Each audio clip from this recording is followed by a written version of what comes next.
My guest today is Sarah Olszowy. Sarah is a dedicated marketing professional with over 17 years of marketing experience and a proven track record for client and team engagement, strategic thought leadership, and brand strategy. Sarah is currently the VP of Marketing and Technology at Greenleaf Hospitality Group, which includes a portfolio of brands, tough one to say, including the Kalamazoo Wings, my personal favorite, and ECHL team. Prior to joining Greenleaf Hospitality, Sarah gained a decade of experience at Marketing Works, a Chicago-based marketing agency. There, she oversaw strategy development, mobile marketing tours, sponsorship activations, and more for major brands such as the Hershey Company, JP Morgan Chase, and Hostess brands. Sarah's first role in marketing was as a chocolate ambassador while driving the Hershey's Kissmobile in 2007. These days, she enjoys being a mom of 2 young boys, hiking and traveling to national parks. Enjoy my podcast with Sarah.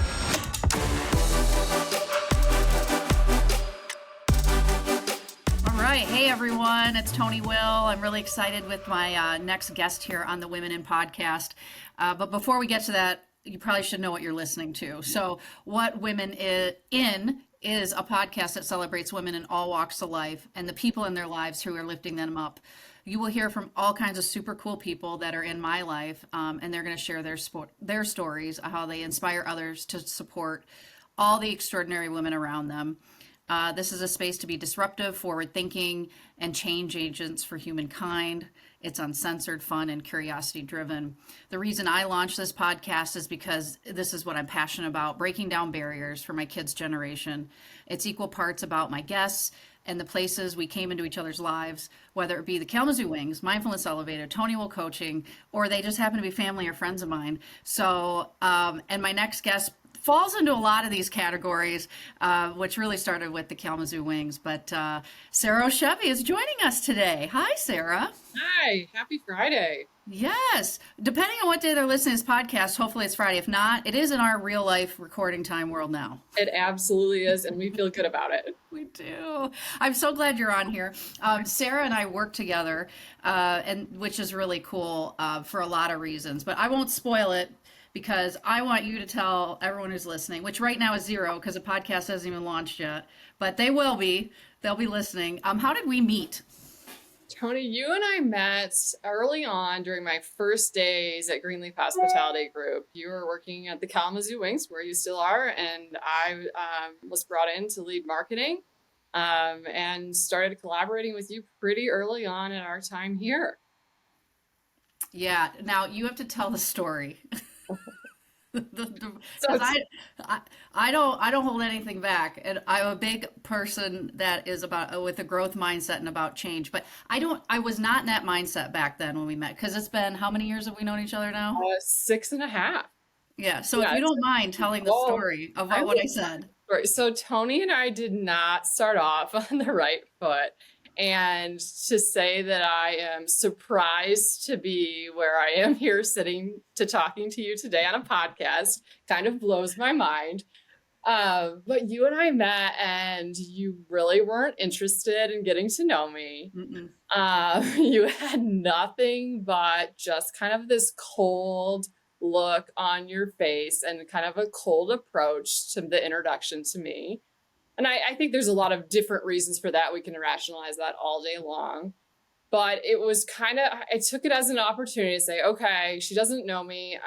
I'm from Chicago, a different market. I don't really know her market. How can I understand where she's at? And little by little, worked at breaking down the Tony Will walls and getting to know you. So it took a lot of intention on my end initially, but then on both ends collectively. And I'm really proud of the relationship, friendship, and working relationship that we have today. 100%. And in that first meeting, you reminded, we were at a conference together in February, and I was doing a lot of work in women in sports at this conference, and we were chatting about a lot of things.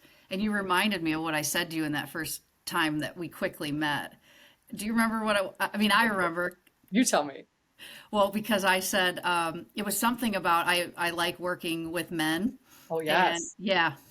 Yeah, you told me that, and this is again, first out of the gates, you had I think an all male team at that point. Yeah.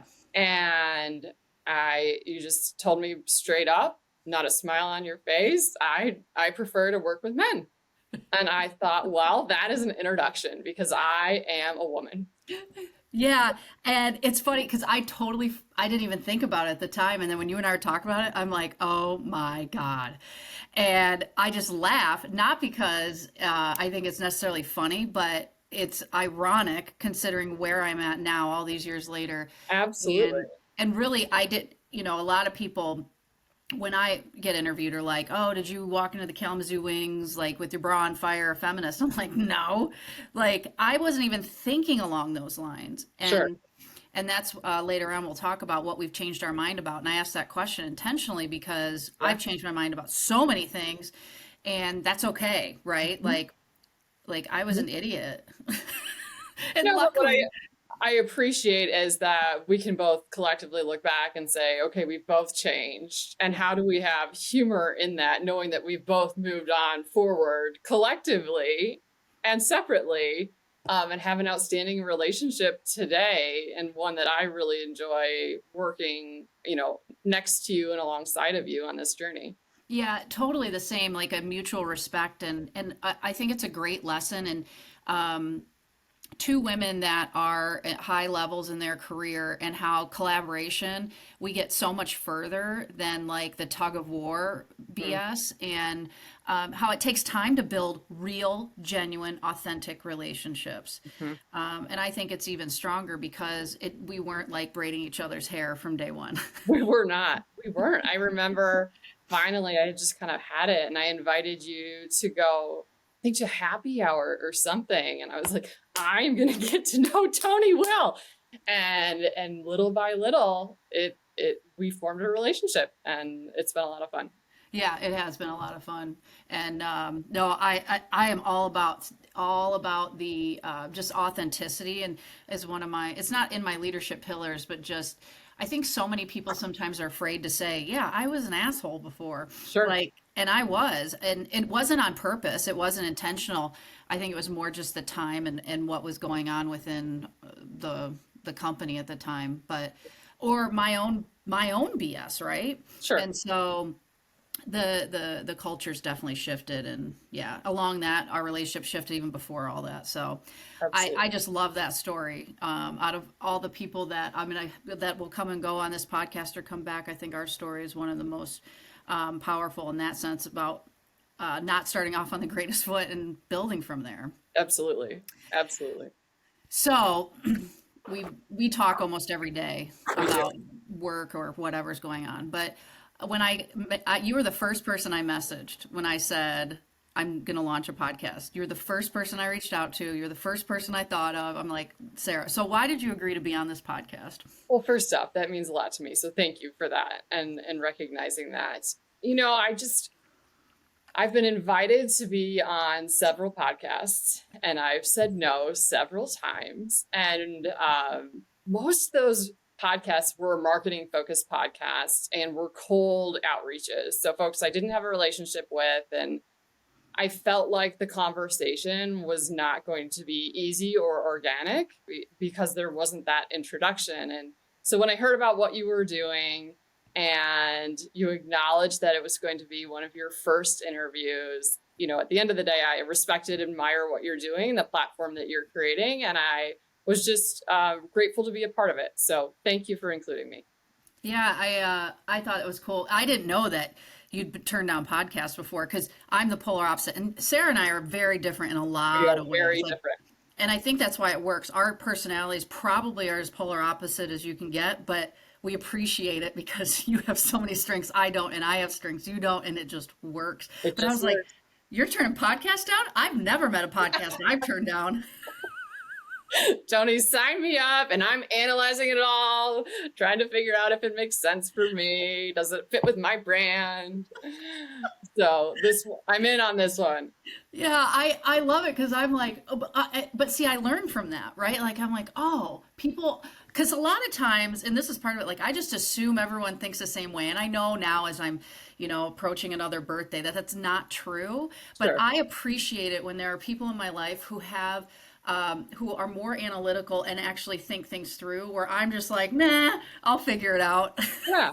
And on the flip side, I respect that more whimsy, zesty approach to just trying it out and see what happens. So with Yeah. that in mind, I took your zesty approach, just figuring it out today. And Sarah came very prepared, knowing that I tend to go off course and whatever. So we laughed about that before we started the recording. But who knows? Look, so far so good. I'm on She's task. on script, guys. She has her questions and she is following them. I am. So who are the women in your life that are really important to you? Like, who are these women? Yeah. So as I think about, early on in my childhood and who really helped for me, my mom, Mhm. she was always been a cheerleader of mine. I ran a 10K this weekend and my parents showed up and were at the finish line.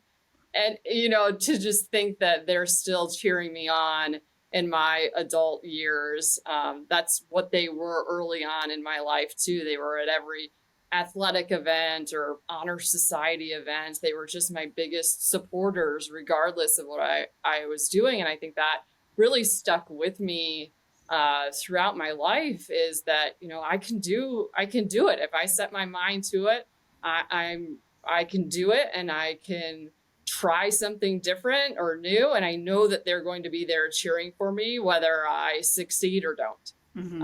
And I think that's what they really instilled in me. The other person is my sister. We were best buddies growing up, and she's 3 years older than me, but we're very different, and I appreciate that about her. Though she was the older sister, I was, if we played school in the basement, I was always the teacher and she was the student. And it's funny today because she's a teacher.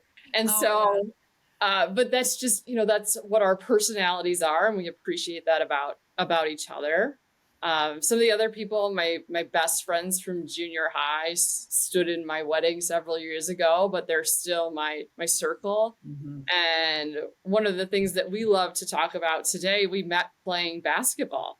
Mm. And we're interacting more now as we're watching the growth of women's basketball just take off. And we again have that conversation of basketball and sports in common because we're remembering what it was like to be a part of that and watching Caitlin Clark and Angel Reese and some of these superpowers in women's basketball today and the success that they're having is just absolutely incredible. So those are my friends from junior high that I still am in contact with. I have great friends in Chicago that I met working, and I would say that is a bucket of colleagues that just transpire into friends. And I'm lucky to still have them in my life. And colleagues as a whole, you fall into the colleague bucket, but also the friendship bucket. And Mhm. I was on Instagram earlier today. And as I thought about who the women are in my life, I don't know if you follow Young Pueblo on Instagram. I He's don't. he's an author, and Mhm. he posted the three signs of an irreplaceable friend, and I love them. If I could share them with you. Yeah. One, their humor is on the same wavelength as yours, right? So can we laugh at ourselves? Can we find humor in it? Yes. Two, if they find something useful, they share it with you so you can also benefit. Mhm. And it's that curiosity mindset and that growth. And then thirdly, when they ask how you are, they want the realist version of your truth. Mhm. And I think as I look at this group of women in my life, that's what they do for me. They check those boxes. Sure, we've met each other in different portions or different seasons of life, but they usually check all three of those things. And I appreciate that about them. You know what stands out to me in all of that? One of the podcast interviews I did last week, which will be coming out at the end of May, beginning of June, was with Terry Patterson. And Terry lives out in California. I know her through my alcohol-free journey. Okay.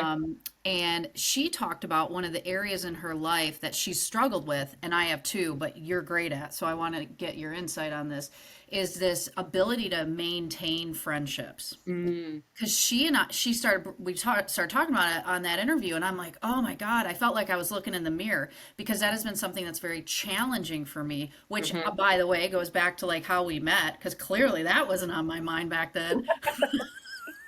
But you are so, again, like we talk, we're so different, but Sure. I want to learn from this. And I think a lot of women are either in these two camps. Like, I don't think I think it's really black or white. Either you have these friendships for a really long time, and I'm in awe of people like this, or there's people like me and Terry who just struggle with this. So, what do you think it is about you and these other women that you've been able to be friends with since middle school? Well, I think one of the things that I have learned as I've gotten busier, I'm a mom of Mhm. two kids, right? 1.5 and a 3.5-year-old. It's a really busy season of my life. And what the biggest thing I have right now is finite time. And instead of making it out in my head that I have to call and have a 2 hour long phone chat or, move back to Traverse City, Michigan in order to have a relationship with them, I'll just shoot them a simple text when I'm thinking about them. And so if Stephanie in Traverse City comes to mind, I'll just shoot her a text and let her know.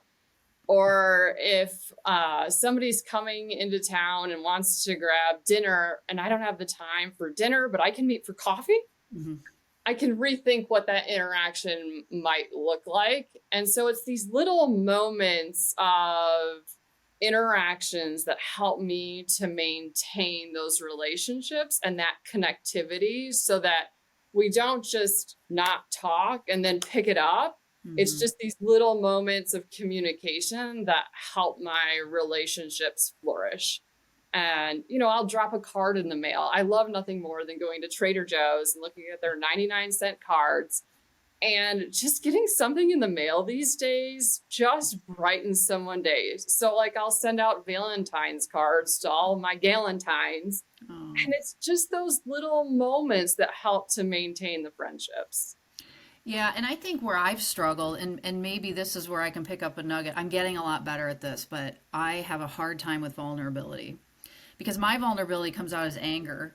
And so, Mm, and I'm better about like crying now and like not viewing that as a weakness and mhm. just in talking through that. And I'm a delayed processor. So I will handle whatever's in front of me and then like the next day or a week or it just depends.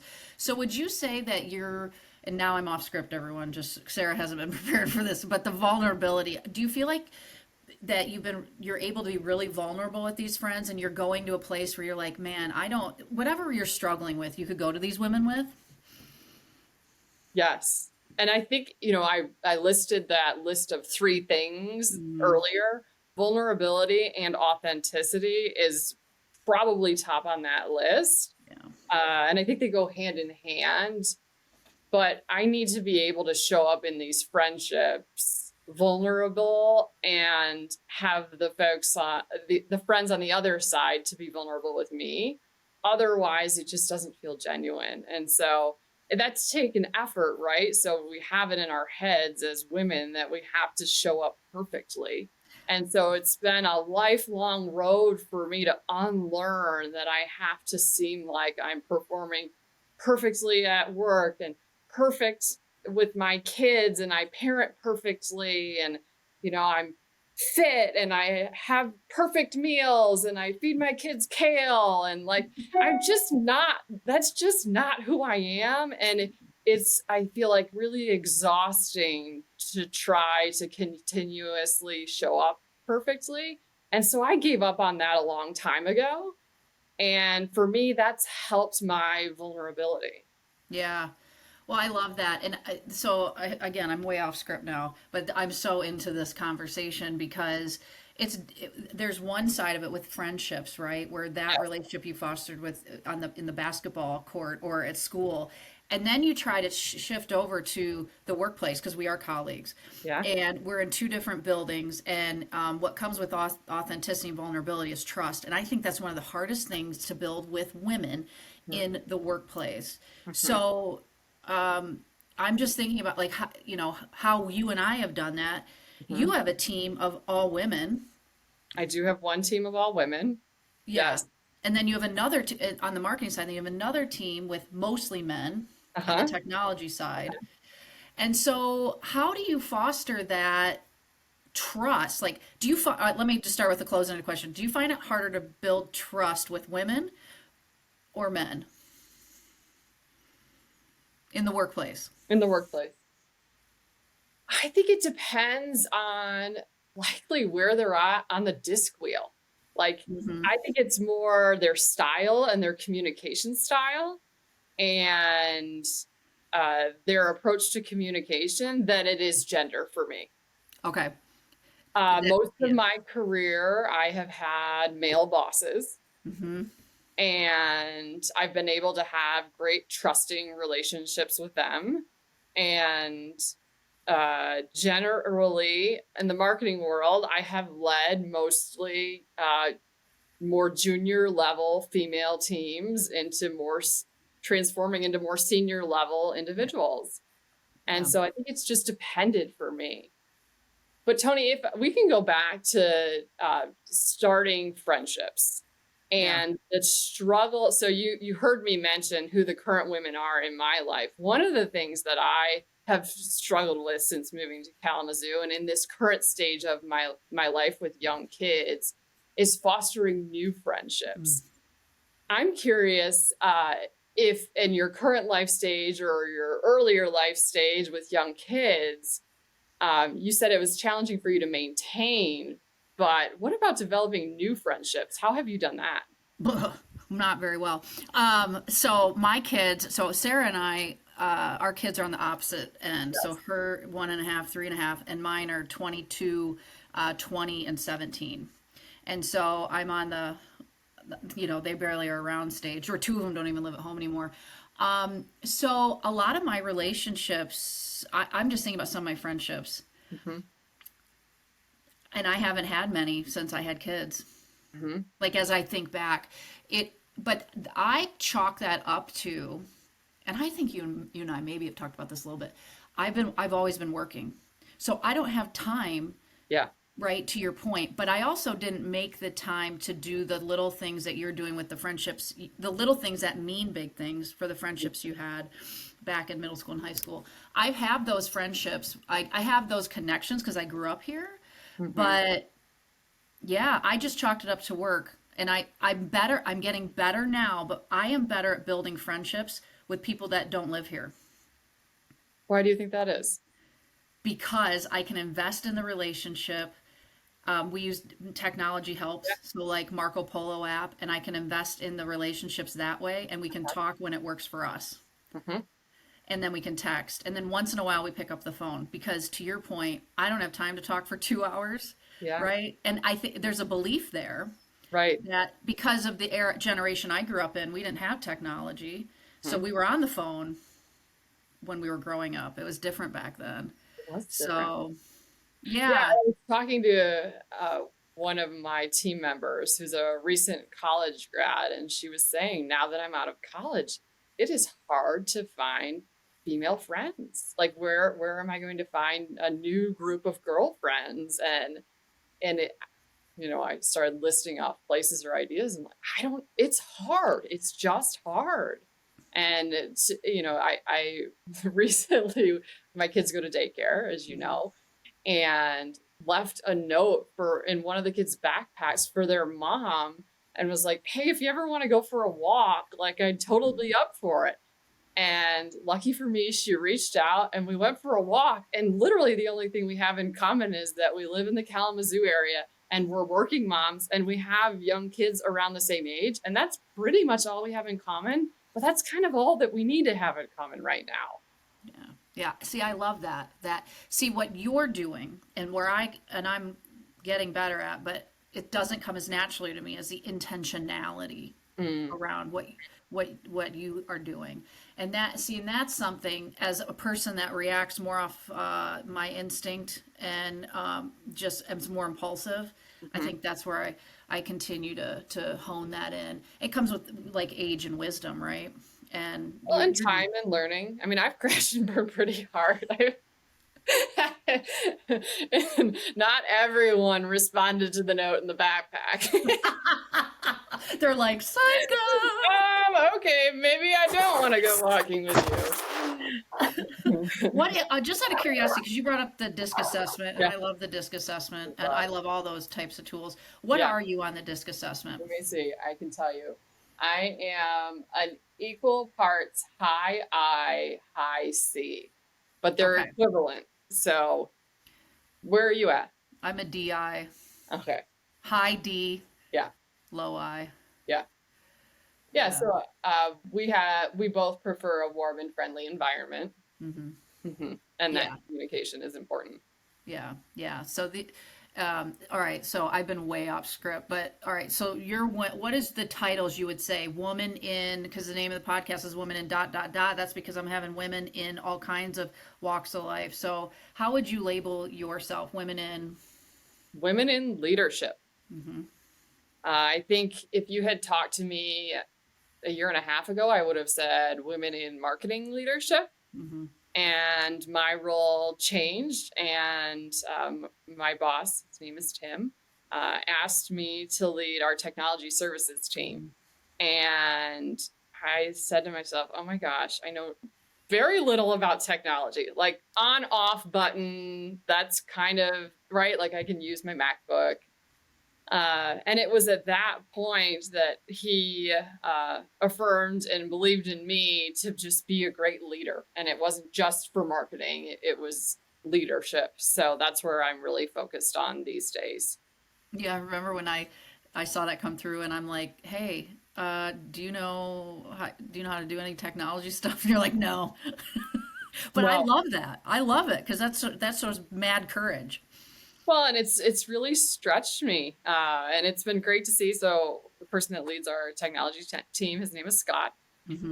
And I'll never forget, I got on my first call, right? I just gotten the title change. I get on this call with a technology consultant and I crashed and burned hard because I basically was like, well, my experience is in marketing and I was just asked to lead technology, but I don't know much about technology. And I'll never forget, Scott pulled me aside afterwards. He was like, don't ever do that again. You are in the exact role that you need to be in. We need your leadership and you need to have the command to have this title. And ever since, oh boy, do I own those calls. Yeah, and Scott's fabulous. Sidebar, I called him yesterday, and I'm like, "Hey," and I needed something because I don't follow any rules I'm supposed to about putting tickets in, and he's like, "Yeah, could you put a ticket in?" And I'm like, "Yeah, I just don't know how." Anyways, but he was off yesterday, and I just love Scott. He's so fabulous. So, but here he's a woman, or he's a man that lifts other women up. And the Yeah, fact that absolutely. even though you're his boss, he pulled you aside. It's like, no, you're meant to be here. Yeah. And he wanted you to own that. And you knew it came from a place of like caring and just supporting you. I mean, how cool is that? It was cool. And it's something that I'll never forget that, right? Regardless of what my title might be. And those are the kinds of people we need in our lives that can look at us and say, no, like you need to step into your own being and where you're at because you deserve to be there. Oh, Scott's going to be on my podcast. He just doesn't know it yet. Um, I but love that's that such a for him. Yeah, it's such a Yeah, great example, like it of is. the men that, because you're surrounded. Well, okay, I'm going to go off script again, but who are the men in your life that lift you up? I mean, you mentioned Tim. Obviously, I know Tim well. Mhm. He's your boss, but who are the other men that have lifted you up and as a woman in leadership, whether you're in a relationship, Jeremy, or the other men in your life? Yeah. Who's been cheering you on? So Tim would be one of those people. I think for Tim, he's been part of my life. I joined Greenleaf, and at that point was just recently newly married. Hmm. And then, as I've become a working mom, he's been incredibly understanding and compassionate. I'll give you a great example. Um, this week we had a tornado come through Portage, Michigan, right near my house, and the daycare was closed. And of course, it was on a day that I was stacked with meetings. And so I got up early and knew that I would need to take care of the kids while they were home that day. And I looked at my schedule and thought to myself, I can't go to any of these meetings and be impactful with my kids screaming in the background. It just wasn't going to happen. So I sent out an email about my updated plan for the day, and Tim was the first person to respond. And all he said to me was, I hope you have a great day. Not, are you going to be at the meetings? How will you make up for it? How will you stay tuned? Right? None of that. It was instead, have a great day, because he trusts and knows that I'm going to do the best that I can and get caught up that night or the next day and won't miss a beat. But it's that belief in my ability to do that is means a tremendous amount to me. Hmm. So that's my boss. My dad has cheered me on, just like my mom, right? I mentioned earlier, my mom was at the finish line. My dad was too. I remember when I was a little girl, my dad owned retail stores in northern Michigan, and I'd go on buying trips with my dad to Chicago, and it would just be me and my dad. And I was a young girl walking around Water Tower in Chicago as, like, I don't know, a fifth grader by myself shopping. But it was just, that was eyes wide open to the city of Chicago and what a big city was. And that instilled a lot of curiosity in me, because I eventually did move to Chicago and live there for about 10 years. And then my husband, Jeremy, who you mentioned, finally, I'll mention, he is, like you, quite opposite to my strengths profile. He is intentional and empathetic and just grounded. He is the calm when I am more of the anxious energy. He Hmm. helps me to be more spontaneous than Tony mentioned. I love a good plan. And so it's just kind of that balance of me. And I love the partnership that he and I have created.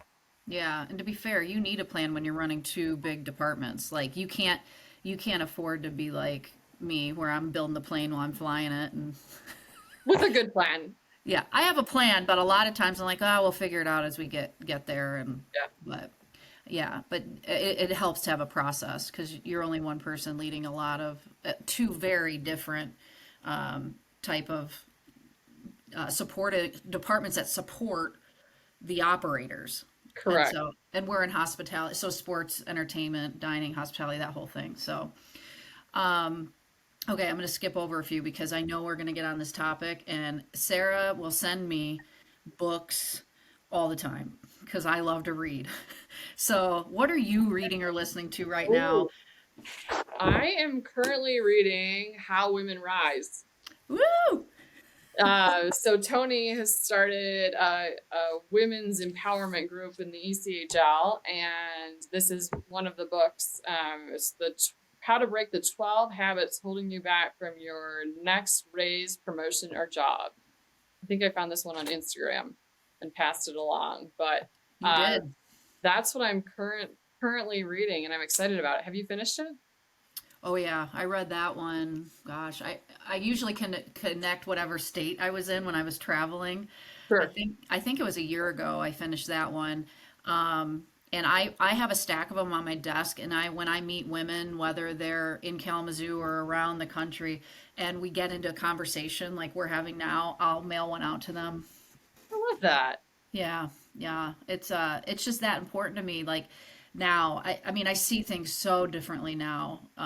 Where in the last 7 years where when I figured out I was a minority in sports because I wasn't really paying attention at first. So yeah. What is your number one most distributed book? Right now, like that I actually send out that Yep. one or Money, Power, Respect by Okay. Michaela McKenzie, which you were the one that turned me on to that, and I don't reach out to authors, but I read that book, and you know the story. I DM'd her on Instagram. I'm like, I have to talk to you. And then she was like, sure. And I'm like, well, this is cool. She actually responded to me. And from there, she's going to be a guest on this podcast, I think next week or the week after. Oh, Tony, that's And so exciting. yeah, that was all. Yeah, it was you bringing it because if you put something in my lap, I'm like buying it, buying it. He's in. I, So if you have a book that you want read or want a review from, send it to Tony, and then she'll have read it before you will have an opportunity to even buy it from Amazon. And yes, that's often what I do for Tony. She's like the pre-read for my reading list. So I'm reading Collaborative Confidence right now, which is all about basically what this podcast is all about. But what the conversation we're having that you pass along to me, that was from LinkedIn, and I don't know, maybe a third of the way into it. So I can't say yet, but I do like how it's about women and lifting each other up and how to do it. And so, yeah, yesterday she sent me another one. I'm like, buying it. So if you want someone that will recommend books, Sarah's the lady. I will do it. I will do it. And then if you want it pre-read, send it to Tony. Yeah, we're a good team. We're a good team that way. Um, so tell me about, you mentioned this, and so where I was on this women's empowerment panel at my alma mater, Western Michigan University. You were there, I was. and thank you for being there, by the way. I thought that was really cool. Um, One of the questions, because they gave me questions beforehand to prep, and one of them was, "Who are your mentors?" And Hmm. I'm sitting there. Generally, I don't prep for this stuff. I just go and do it. But I was sitting there going, "Oh," I was thinking of three came to mind, Mhm. and they're all men. And Mm. I feel, and then I stopped to think about it because then I was making that mean that I did something wrong. I'm like, well, no, that's just how, you know, kind of generationally, I Mhm. didn't see a lot of women doing any leadership stuff when I was growing up. So that's where I was like, I gotta change the narrative on this, right? Like, Yeah. I want to have my daughters or my son, and have female mentors in their lives. And so, who are your mentors or coaches? And maybe you're in the same boat as me. I don't know, but Yeah, I was in a similar boat to you when you posed this question. I feel like, the word mentor is so weighty. We put so much into what that might mean. I think of it more as teachers or coaches than I do maybe mentors. Uh, we do have executive coaches, and I work with an executive coach for our executive team, and then I have my own individual coach. So Suzanne is our team coach, and Dr. Pam is my individual coach. And I was hesitant at first to work with an executive coach because I didn't know what the experience was going to be like. Now, after working with them for 5-ish years at this point, I'm so grateful I've had this opportunity because it's expanded my own understanding of myself, and they've helped to really give me some tools that I likely wouldn't have been able to find otherwise. I think it's just been a really safe space to have open dialogue, conversations, and something that I am glad that the organization's invested in me in that way. So yeah, I think that's so cool. And you passed a lot of those tidbits on to me. And that's one of my goals, as you know, because I tell you a lot of stuff behind the scenes, but like of coach, the value of coaching, not just because I coach clients, but my coaching's much different than that. So I think that's awesome that you have two female coaches. and And it's been incredibly impactful. And I think back around the COVID time period. So 2020 was COVID. We were all at home, and I also became a mom in 2020. So whoa, there was a lot of change in my world. And one of the tools they introduced to us is called the change model. And I think you've seen this before, the change cycle. It's the 6 sequential and predictable stages of change. And having me understand those stages of change, and all changes, good or bad, be able to name it and claim it and work through it and understand where I'm at has really just helped to transform my own understanding of myself, but also my understanding of others. And so, as I talk about the tools that they've helped me learn about, that's just one example. And whoa, the amount of change from 2020 to today that's happened in my world has been significant, as well as likely those listeners. Everything's changed. yeah, speaking of that, what have you changed your mind about? What have I I've changed my mind about a lot of stuff. Like the low hanging fruit for me, and I'm very open about this, but I changed my mind about the role that alcohol was going to play in my life almost 4 years ago, hmm right? So I stopped drinking. Now I'm grossly oversimplifying. Like it's not like I decide it's not that easy. Well, at least it wasn't for me. hmm But I stopped eating meat. Like I changed my mind about that. So those are a couple of examples. But what have you changed your mind about? Yeah, I really respect and admire what you've changed your mind about and how you've changed your mind. So I applaud you on that. I feel like I've changed. I've changed my mind about how I view change. Hmm. And I think with that, as a result or because of that, I've gotten more tools to manage through change. I've talked earlier about how I've gotten away from this idea about perfection and how I don't need to have all the answers, but really it's more important to know the questions than it is the answers.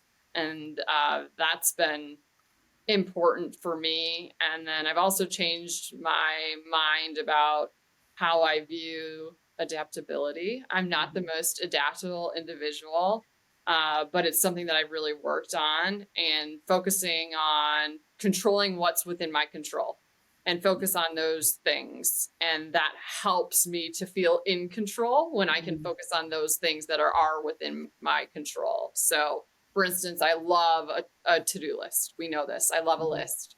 And if I can make a to-do list or a list of even the things that I don't know, I feel better about the situation. So just reimagining some of my working frustrations instead to lean into some of my strengths and feel more positive about them. Well, there's two things that come to mind.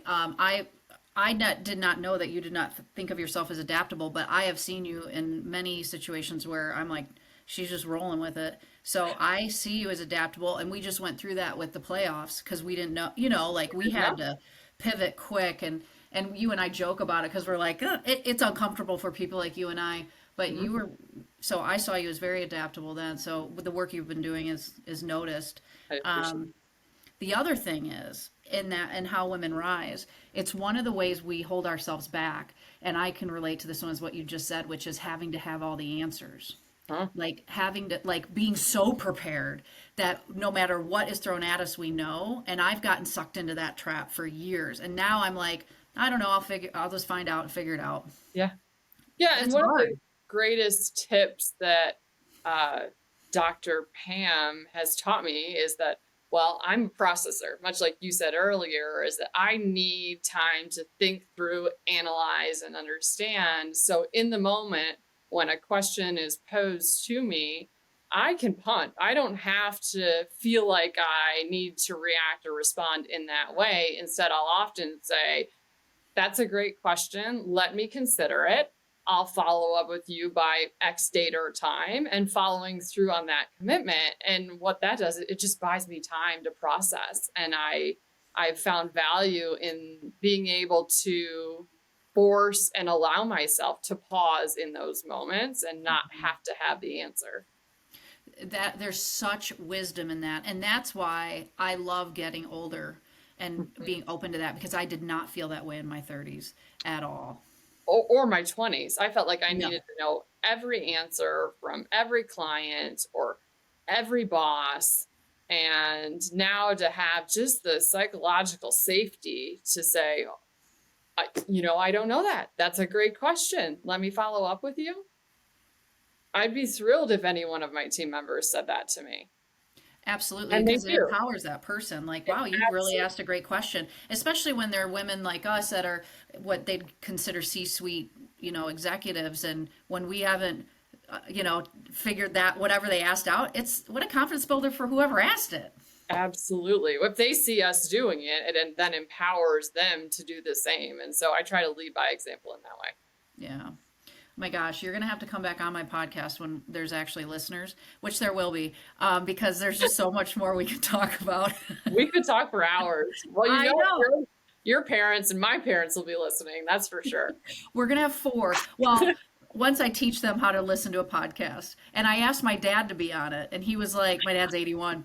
And Sarah knows about my parents a little bit, but my Yeah. dad's 81. And my mom, who has late stage Alzheimer's, she's like, well, I want to be on there. And I'm like, okay. So I think I'll be having Roger and Jean on too. But they will listen to us, the four. And maybe Jeremy will listen, and Jeremy, Josh yes. with the six. And then we talked about Scott and Tim. I don't know, Sarah. We might get up to 10. Then I think it's going to be great.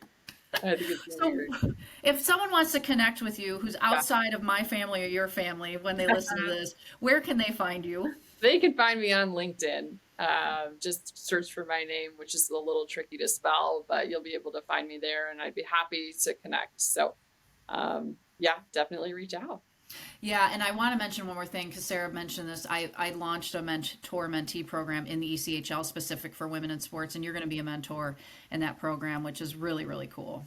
Yeah, I'm excited about it. I think one of the things that I do enjoy learning alongside of, especially Gen X and the younger generation Mhm. and their thought process. And so I'm excited to connect with whomever is my mentee and learn alongside of them. So thank you for setting this up. Hey, it's yeah. Well, thanks for being a part of it. I'm just really excited about the whole thing, and we're all going to be together in person and next month at the league meetings too. So I don't know. It's just fun to build this stuff, and I find so much like if Tony of 6, 7 years ago when we first met and talked to her, I probably would have been like, wow, you got a lot of growing to do, but you're going to do it. Yeah. Like it's just so rewarding to see Yeah. that. Not with me, but the other women, the next generation.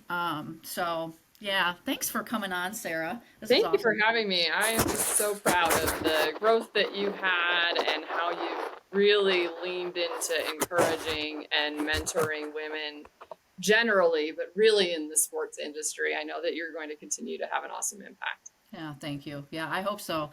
That it's not always it's what's interesting, and I'm very transparent about this, and you know this because we talk about it. It's not always welcome. It's hard.